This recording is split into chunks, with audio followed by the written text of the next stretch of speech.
श्री श्रवण कुमार की कहानी। प्रस्तावना। भारत की भूमि सदा से ही धर्म, भक्ति और सेवा की भावना से पूरित रही है। यहाँ अनेक महान व्यक्तित्वों ने जन्म लिया, जिन्होंने अपने कर्मों और गुणों से मानवता को दिशा दी। ऐसे ही एक महान चरित्र हैं श्री श्रवण कुमार, जिनकी कथा रामायण काल की एक अमर मिसाल बन गई है। उनकी मातृपितृ भक्ति, त्याग और निष्ठा आज भी प्रेरणा का स्रोत है। यह कथा केवल एक पुत्र की नहीं, बल्कि उस आदर्श समाज की भी है, जहां सेवा, करुणा और धर्म को सर्वोच्च माना जाता है। शुरुआत। एक पुण्य आत्मा का जन्म बहुत समय पहले की बात है। अयोध्या नगरी से कुछ दूर एक छोटे से गांव में एक ब्राह्मण दंपत्ति रहते थे। नाम था शांतनु और उनकी पत्नी गौरी। वे दोनों अत्यंत धार्मिक और तपस्वी थे, लेकिन संतान सुख से वंचित थे। वर्षों तक तप और उपवास के बाद गौरी ने एक दिव्य बालक को जन्म दिया। वह बालक दिव्य तेज से युक्त था। जब उसका नामकरण हुआ तो उसे नाम मिला श्रवण। श्रवण बचपन से ही अत्यंत आज्ञाकारी, विनम्र और धर्मपरायण था। उसके माता पिता वृद्ध थे और समय के साथ उनकी दृष्टि भी चली गई थी, लेकिन श्रवण ने कभी इसे बोझ नहीं माना। वह दिन रात अपने अंधे माता पिता की सेवा में रत रहता था। वह उनके लिए खाना बनाता, स्नान कराता, उन्हें धार्मिक ग्रंथ पढ़कर सुनाता और दिन भर उनके चरणों की सेवा करता। सेवा की पराकाष्ठा, तीर्थयात्रा का निर्णय। एक दिन श्रवण के माता पिता ने उससे कहा, बेटा, हमने जीवन भर राम का नाम लिया, पूजा पाठ किया, लेकिन अब मृत्यु समीप जान पड़ती है। हमारी इच्छा है कि हम चारों धामों की तीर्थयात्रा करें और गंगा स्नान कर मोक्ष प्राप्त करें। श्रवण ने बिना एक पल रुके उत्तर दिया, माता पिता, यह मेरे लिए सौभाग्य की बात है कि मैं आपको तीर्थयात्रा पर ले जा सकूं। आप जहां कहेंगे मैं आपको वहां ले चलूंगा। अब प्रश्न यह था कि वह अंधे माता पिता को कैसे यात्रा कराए। श्रवण ने एक अनूठा उपाय निकाला। उसने 2 बड़े बांस के टोकरों की तरह कामवड़ तैयार की। उसमें माता और पिता को एक एक ओर बैठाया और स्वयं कंधे पर रखकर चारों धामों की यात्रा पर निकल पड़ा। संकटों भरा तीर्थमार्ग। श्रवण कुमार की तीर्थयात्रा आसान नहीं थी। घने जंगल, ऊंचे पहाड़, विषैले जीव जंतु, चोर डाकू, गर्मी, वर्षा और ठंड, हर तरह की कठिनाई आई, परंतु उसने हार नहीं मानी। कई बार भोजन का अभाव हुआ तो श्रवण ने स्वयं भूखे रहकर माता पिता को भोजन कराया। एक बार जंगल में हिंसक जानवरों ने हमला किया, तब श्रवण ने अपने शरीर को ढाल बनाकर माता पिता की रक्षा की। नदी पार करते समय उसकी कमर तक पानी में डूब गई, लेकिन उसने माता पिता के पालने को भीगने नहीं दिया। वह हर समय एक ही बात दोहराता, मेरे माता पिता की सेवा ही मेरी पूजा है, उनके चरणों में ही तीर्थ है। नियति का खेल। राजा दशरथ की भूल।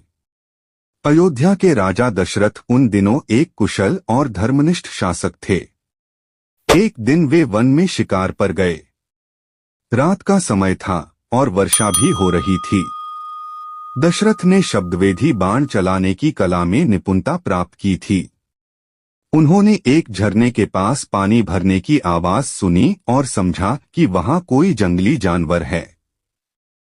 उन्होंने तीर चला दिया। अचानक एक करुण चीत्कार गूंजी, हाय राम, मैं शिकार नहीं, एक सेवक पुत्र हूं। राजा दशरथ भागते हुए वहां पहुंचे और देखा कि एक युवक शरीर से दुर्बल परंतु तेजस्वी जमीन पर गिरा पड़ा है। उसकी पीठ से रक्त बह रहा था। वह कोई और नहीं, श्रवण कुमार था। वह कांपती आवाज में बोला, राजन, आपने मेरी देह को क्षति पहुंचाई है, लेकिन मेरे माता पिता अंधे हैं, वे जल की प्रतीक्षा कर रहे हैं। कृपया उन्हें पानी पहुंचा दीजिए और मेरे मरण का कारण बताइए। दशरथ के हृदय में पछतावे की ज्वाला उठी। उन्होंने जल लेकर श्रवण के माता पिता के पास पहुंचा और सारा वृत्तांत बताया। जैसे ही वृद्ध दंपत्ति ने यह सुना कि उनके प्रिय पुत्र की मृत्यु हो गई, वे शोक से व्याकुल होकर वहीं भूमि पर गिर पड़े।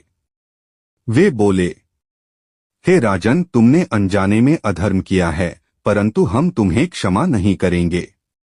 जिस प्रकार हमारे पुत्र का वियोग हमें असहनीय है, वैसे ही तुम भी अपने पुत्र वियोग में तड़पोगे। उन्होंने दशरथ को शाप दिया, तुम भी अपने पुत्र से वियोग में मृत्यु को प्राप्त करोगे। यह वही शाप था जो आगे चलकर राम के वनवास और दशरथ की मृत्यु का कारण बना।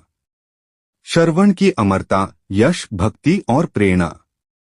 श्रवण कुमार का शरीर भले ही नश्वर था, परंतु उसकी भक्ति और सेवा भावना अमर हो गई। उनके बलिदान को रामायण, पुराणों और लोक कथाओं में अमर स्थान मिला। भारतीय संस्कृति में श्रवण कुमार एक पर्याय बन गया मातृपितृ भक्ति का। आज भी जब कोई पुत्र अपने माता पिता की सेवा करता है तो उसकी तुलना श्रवण कुमार से की जाती है। भारत के कई हिस्सों में उनके नाम पर मंदिर, सड़कें और विद्यालय बने हुए हैं। आधुनिक संदेश, आज की पीढ़ी के लिए प्रेरणा। श्रवण कुमार की कथा आज के समय में और भी अधिक प्रासंगिक है। जब समाज में वृद्ध माता पिता की उपेक्षा की जा रही है, जब लोग उन्हें बोझ समझते हैं, तब श्रवण कुमार की भक्ति हमें याद दिलाती है, सेवा ही सच्चा धर्म है। माता पिता के चरणों में ही स्वर्ग है। त्याग और कर्तव्य ही जीवन का सच्चा उद्देश्य है।